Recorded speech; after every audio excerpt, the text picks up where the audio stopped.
Is money tearing apart your relationship? We'll find out on this episode of the Stress Less Show. Hi, I'm Carly Myers, and I'm a stress management expert. One thing I hear day in and day out is that we feel like we've tried everything when it comes to stress management. We may have tried the mainstream approaches to managing stress, but have we really tried to get to the root of the issue? Each episode, I bring on experts and leaders to not just put a Band-Aid on your stress, but to actually get to the root of the issue. This month specifically, we're talking about one of our top stressors here in America, which is relationships. Specifically, is money tearing our relationship apart? So I brought on a financial planner and coach, Kristy Runzer. She's been on the show before. So Kristy, I'm so excited to have you back. Thank you so much for having me, Carly. I'm excited to be here.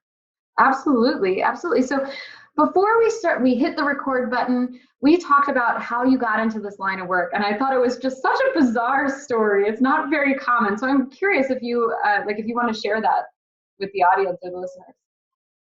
Yeah, when I started in financial planning and specifically working with couples, it really came from my own journey in getting engaged and married and learning what that process of combining finances really was like. And funnily enough, I, as a financial planner, married another financial planner. So we were lucky to be equipped with some of the tools that we needed, but it was still challenging. And when I found that I was sharing with friends and clients and other women what that process was like, that a lot of us were struggling with the process of either combining finances or just having money conversations in relationships. I would hear things like, our finances are a hot mess. We're Venmoing each other back and forth every month. Or we haven't had the conversation. I'm terrified to talk about it. Or it might be something like, I have this lingering credit card debt and I feel that deep shame and I do not want to reveal that to my partner.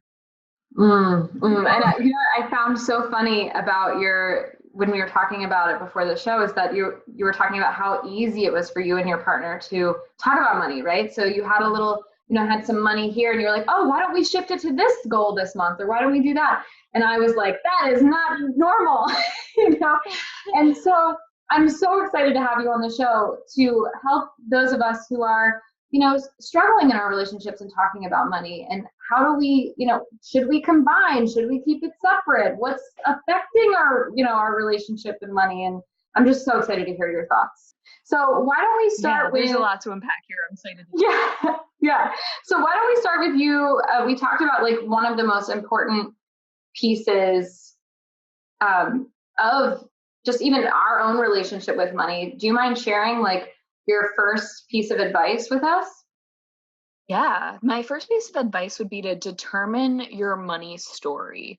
So your money story is comprised of your early money experiences, the money messages that you received growing up from your parents, society, neighbors, right? Did you hear things like rich people are greedy, or look at that person driving that nice car, they're so rude, or maybe it was things like teaching you how to create a budget and how to save and invest.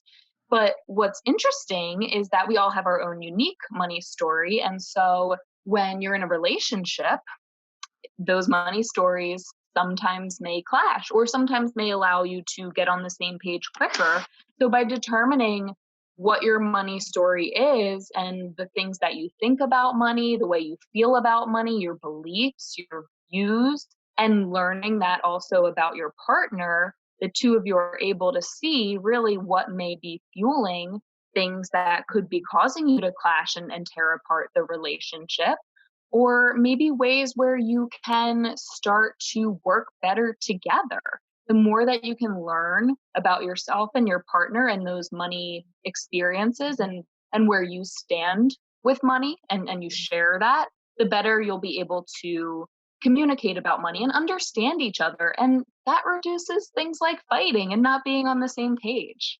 Yeah, it's funny. I remember like this brings up to like all of the relationships that I've had in the past. And, the ones that, you get past that certain number and you're starting to talk about money.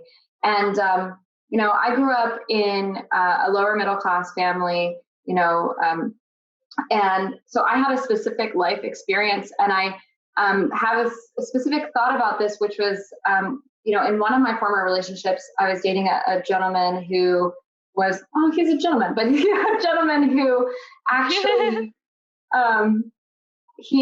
he came from money, right? So he had money. He was a trust fund child. And so it actually became a point of contention, right? Because he was always from, oh, like, don't worry about it. We've got, like, it's no problem.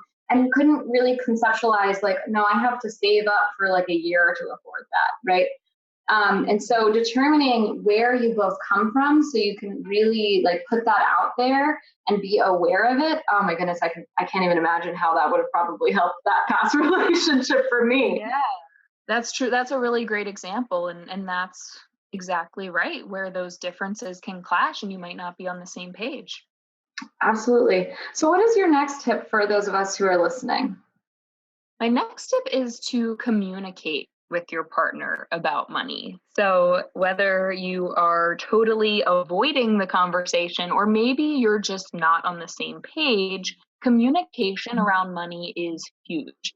For example, maybe you get really defensive about money and you shut down, or maybe you get frustrated and you lash out and you attack, or maybe you struggle to really speak up and speak your truth and be heard, or maybe you're struggling to compromise and to give a little to or to take a little to give a little. So really learning things like being a good listener and seeking to understand where your partner is coming from, practicing things like empathy and compassion are huge, and having the courage and the vulnerability to be honest and to really speak your truth.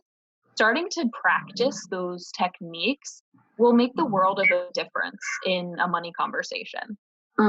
So what do you recommend for someone who maybe is really scared? So I'm thinking about the client that maybe the person that you mentioned earlier, which was like, what if I have like all of this debt that I'm really ashamed of? Or my partner knows I have student loans, but do they really know how much, right? So what do you recommend in communicating about things maybe we're feeling shameful about?